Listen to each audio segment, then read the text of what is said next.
Iowa women's basketball has landed one of the biggest recruits in program history. We'll talk about McKenna Woliczko, her impact, and what it means for the Iowa women's basketball program going forward.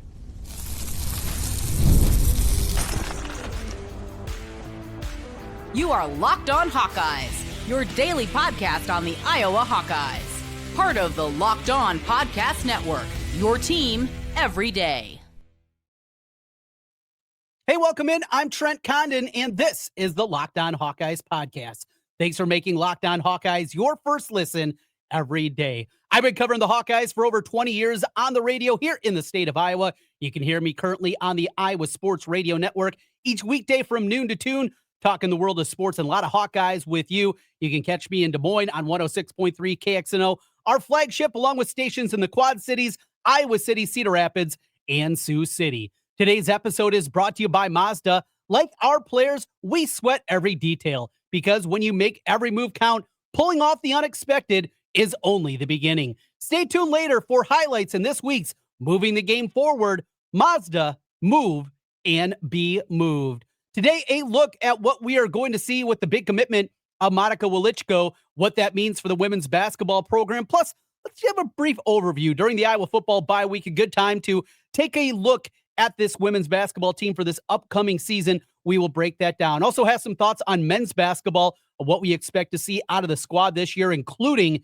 a big ranking for Iowa and one of the predictions for the upcoming season. We will break that down. Plus, plenty of football talk with you here today. Don't worry.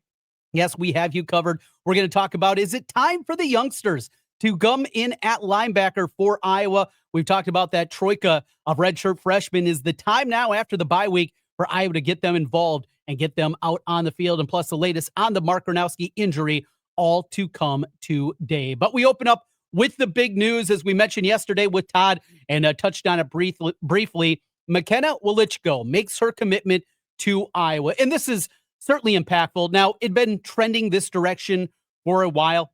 If you are following recruiting, if you're on Hawkeye Insider with David Eicholt, Sean Bach, and Elliot Clough over there, or you're with Tom Kakert on Hawkeye Report along with Kyle Huseman, those people do a great job in the recruiting realm. And reading between the lines with all of those guys, you could definitely anticipate that this was going to be something that the anticipation was they were going to get the commitment from Woliczko. The number 6 player in the country chose the Hawkeyes over Ohio State, USC, South Carolina, also involved. And in fact, it sounded like it came down to the programs there with South Carolina and Iowa. Look, you start right there. Anytime you beat South Carolina for a recruit in women's basketball, you're doing something incredibly well. You know, another reason that this, I think, is so impactful and such a big deal is there's no connections here. You know, this is not talking about a kid from the Midwest or a kid from the state of Iowa, where obviously knowing the program, or even Addison Deal, who at a deal, yes, has connections to the state. Her brother played at Grinnell. So there were already those connections that were happening on that front. And because of that, you definitely looked at this and the impact that it makes, getting a player seemingly out of nowhere. They didn't have any prior relationship with Iowa and getting that commitment. So now talk about her as a player and what Woliczko is going to be. One of the first things that really jumps off the board with Woliczko is her ability to rebound. And, you know, you think back in some of the times that Iowa has struggled, or when they're going up against some of the behemoths of college basketball, and that athleticism on the defensive end, and certainly in rebounding, at times could really show up. And at times it could be a program. When you start with somebody like that, you couple it, I talked about defense there momentarily, that's another thing that really jumps out. An incredibly agile athlete at 6'2". Now, to play in the next level, to be a WNBA player, it's going to have to be on the wing for her, like a small forward type. Maybe she's going to play the 4 more at Iowa. But the great thing is she has the ability to play a ton of different positions. She can do a whole lot on that front and be very versatile on the defensive end of the floor. And she can guard a guard. She can guard a wing. She can play inside, and doing those kind of things certainly helps when they're building and putting together the building blocks for this Iowa team. Just a huge commitment. Want to give credit as well to Jensen and getting one of these big recruiting wins. And, you know, go back to the offseason and going out there and getting players like Emily Rodriguez and getting Chit Chat right. Obviously, keeping Addison Deal aboard. It sounds like she's going to have a tremendous start to her career coming up this season. And when you go through and you look at what she was able to do, though, the transition from Lisa Bluter, taking the job, keeping this program going, keeping it afloat last year. They had the downturn. They had that 5-game losing streak, and it looked like not that all hope was lost, but there was certainly going to be a conversation. Is this team going to be an NCAA tournament team? Well, they definitely did that and won a game in the NCAA tournament. Didn't go great against Oklahoma in the second round still. To be able to keep the momentum going from Caitlin Clark, to keep what Caitlin built in Iowa City. Also give credit to you, the fans, and what you were able to do. A sellout for the third consecutive year. What the environment, Carver-Hawkeye Arena, is known as. Now, when you have rap stars that are showing up, you have dignitaries, you have just people from all over the place that are showing up to watch Iowa women's basketball. That's impactful too, but also impactful you being there every single game, having that building jammed up, the national TV, when people nationally talk about the environment at Carver-Hawkeye Arena. That is a huge component to this as well, and another reason that Woliczko made her commitment. So the question now becomes, turning from that, what is next? Because they're not done. And when you look at what they still have in the pipeline, there are another number of other big-time prospects that they are after. At the top of the list is Addison Bjorn from down in Kansas City. She has connections with All Iowa Attack. That was her AAU program, so you have that part of it. Now, a lot of people believe that this is UConn's player to lose, that UConn is the front runner for her services. Her 7 finalists, Kansas, Duke, North Carolina, Notre Dame, Texas, UConn, and Iowa. Those are the 7 that she has listed. Just took her visit to Iowa City last weekend. There's also a connection with Team USA, with Bjorn, and with Woliczko. So you have that component that goes there. I mean, if you hit this one as well, this completely changes the perception. It goes from nice class, what we'll see, to this is impactful. It's not the Fab Five. They're not going to have 5, but you're talking about that kind of big time. And when you're talking about getting to the highest level of this sport, breaking down those walls, got to the national championship game back-to-back years with Caitlin Clark and taking that final step. These are the type of players that you need to get to that level, and Iowa has momentum there. We'll see on the Bjorn front. Sounds like it's going to be a while, maybe one that's going to be pretty close to signing day before we find out exactly what she's going to do. Another 4-star player. This is a guard in the backcourt from up in Minnesota, and that's Vienna Murray. Now, have a local connection to this one. How about being the cousin of Megan Gustafson? Watching the WNBA playoffs to see Megan out there still playing for the Aces and doing a good job off the bench for them. So you have that connection. Now, Iowa did not offer until a little bit later in the recruiting process. Didn't offer until July. If that's something that is impactful, we will see. Her finalists: Arizona State, Florida, Oklahoma. Oh boy, Oklahoma. Yeah, don't want that one. Missouri, Wisconsin, of course, the Hawkeyes amongst her finalists, but got the family connections. Vienna Murray, a one to keep an eye on. A couple other names for you as well that Iowa continues to be after in women's basketball recruiting. Here on the local front, Jenica Lewis. I've called, 3 years. She started as a freshman and did all the state tournament games. So there's 9. And during the regular season, I probably broadcast 25, maybe 30 of Jenica's games now here over the years. And watching her play, she's so smooth, incredibly heady.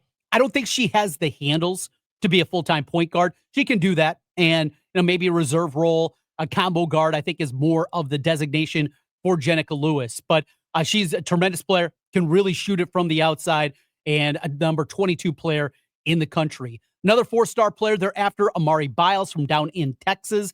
That is her finalist: Oregon, North Carolina, Notre Dame, TCU. And she will take her visit coming up here in a little bit. So that's what we have right now. And this is an exciting time.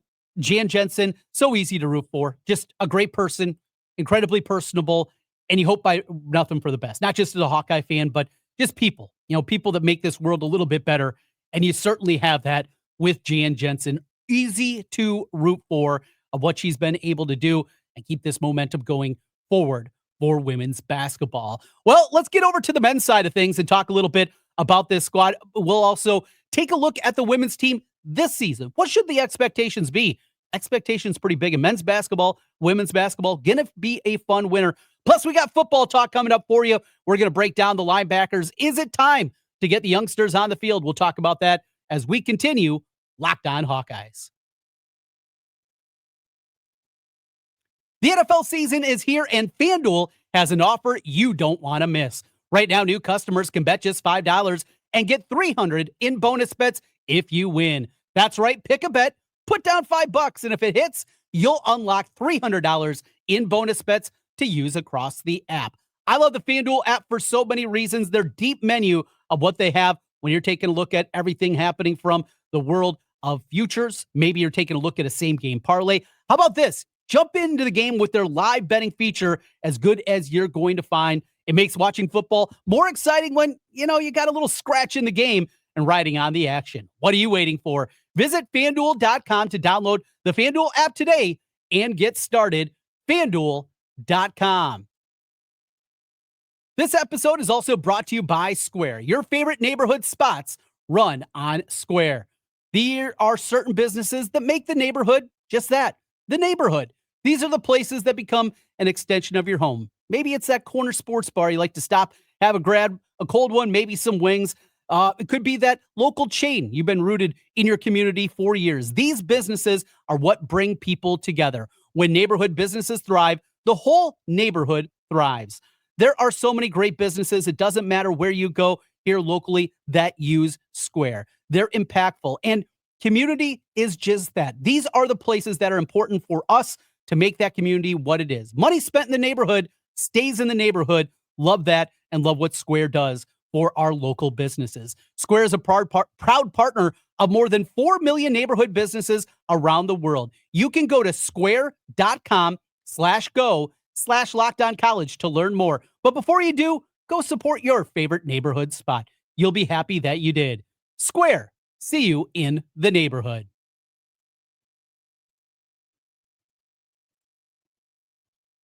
Trent Condon back with you once again on the Locked On Hawkeyes podcast. Thanks for being with us and making Locked On Hawkeyes your first listen every day. If you're watching us on YouTube, make sure you hit that subscribe button. Just takes a moment. 5-star reviews, looking for more of those over on the podcast audio side of things. All of it helps us get in front of more Hawkeye fans.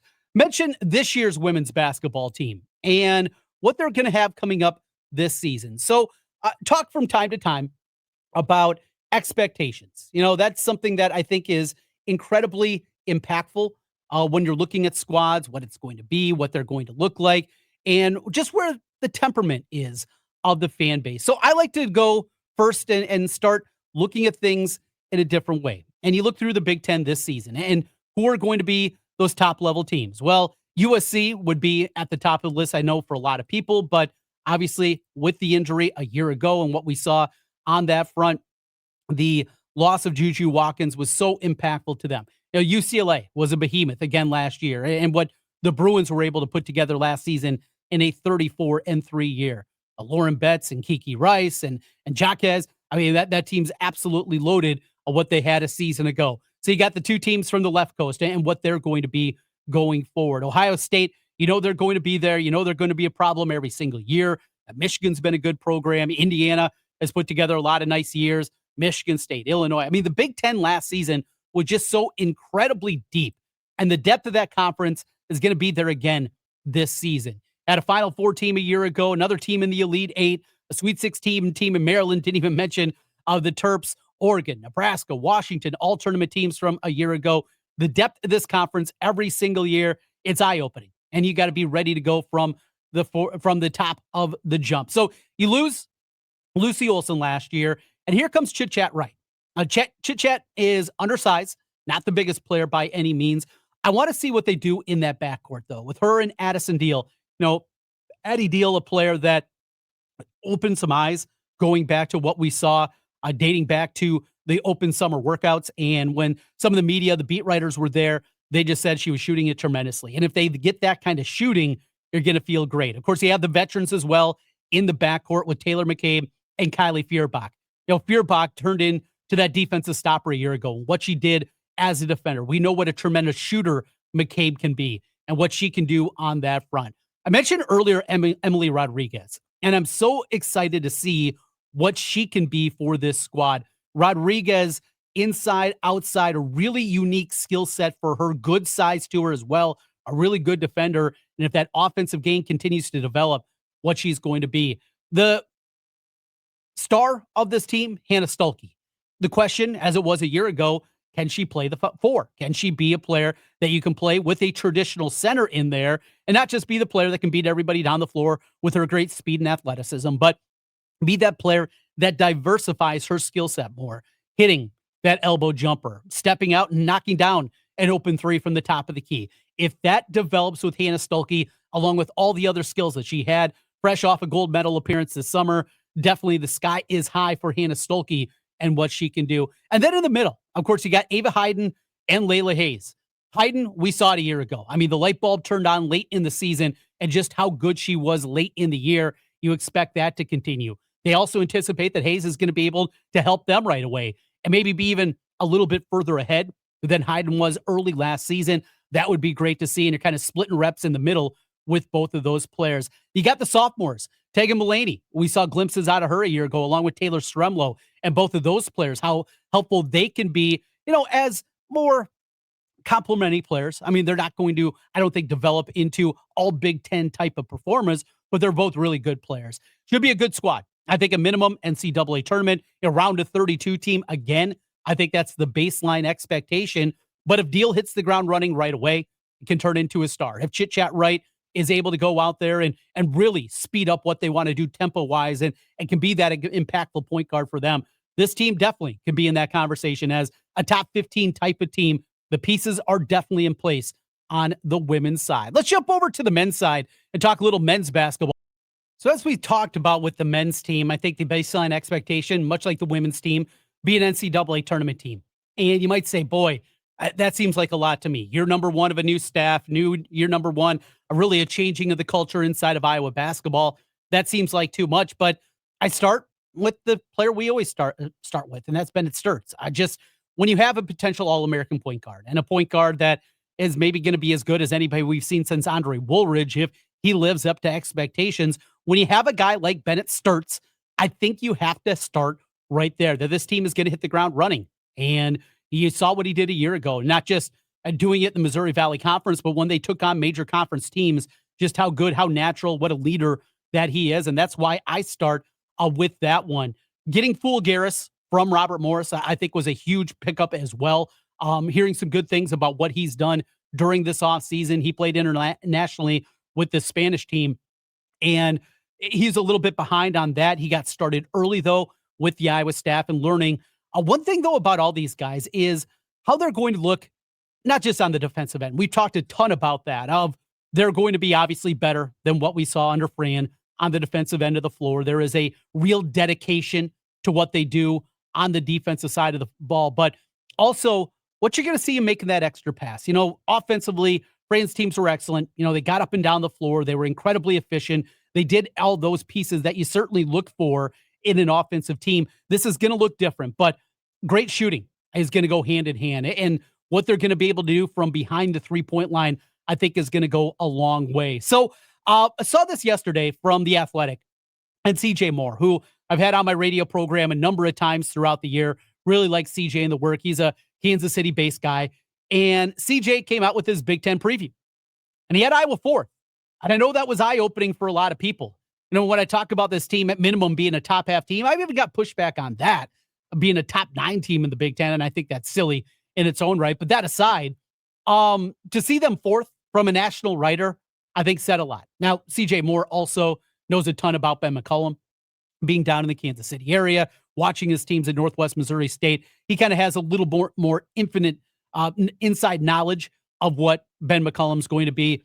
Guys, you're going to love him. It's going to be so much fun to watch this program, watch them do it in a way that I think makes sense for Iowa basketball. Now, the other ranking projection that is out there right now is from Bart Torvik. And you'll hear me say the name Bart Torvik a lot during the upcoming basketball season. It's an analytic-based site.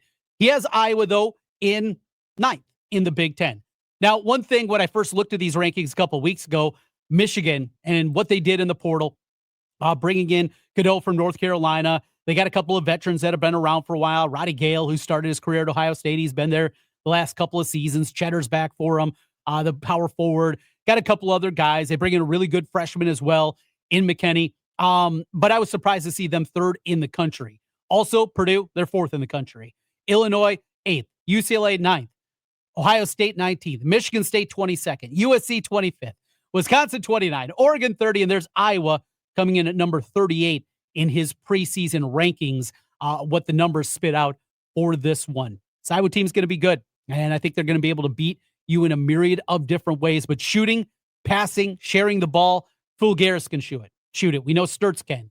And Thompson, I think, can help out in a big-time way. Cooper Koch, what he's going to mean for this team and what potentially he can be now with that emphasis on defense, coupled with already that strong offensive skill set that he had. I think that's going to be fun to see. Another guy that kind of came out of nowhere that was committed to Drake was Tate Sage, and he really turned some heads. Didn't even mention Brendan Howson, and maybe the best shooter out of that mix. They just got a ton of guys that can fill it up from the outside. You got a tremendous point guard. How they're going to play, the physicality, even though they might be a little bit undersized. I said you before, Trevin Urach's going to have to help out this year, and I think he will, but still not going to be the biggest team, but they're still going to compete at a big-time level. Going to be a fun winter of basketball here in the state of Iowa, not just this year, but definitely going forward. Let's wrap things up with a little football talk. Linebackers, is it time to play the youngsters? I think so. I'll tell you why as we continue Locked On Hawkeyes.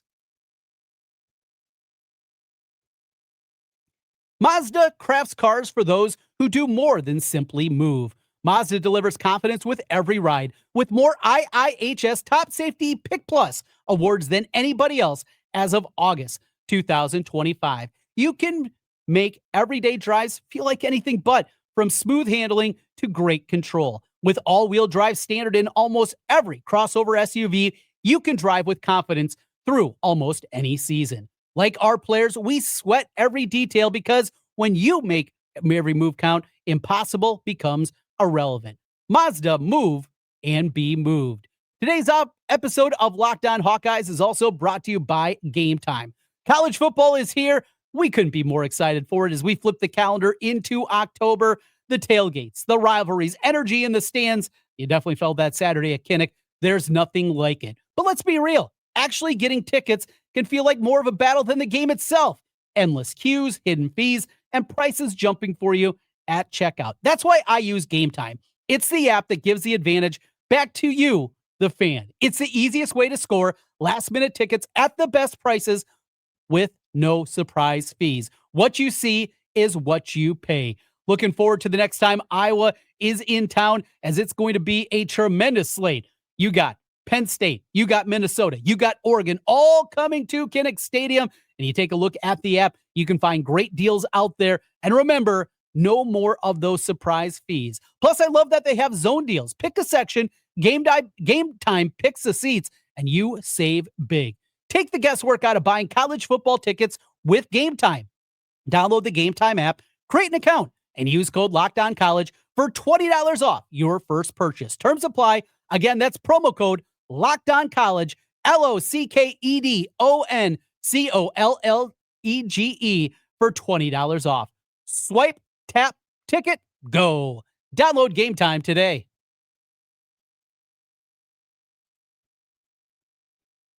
Trent Condon back with you one final time on the Locked On Hawkeyes podcast. Thanks for being with us and making Locked On Hawkeyes your first listen every day. Let's jump over now to the football side of things. I want to start at linebacker. After what we've seen from this linebacker group, we know definitely that there's been some frustrations overall with the linebacker group. Jaden Harrell's taken a lot of arrows, but the most important part of this is he got banged up.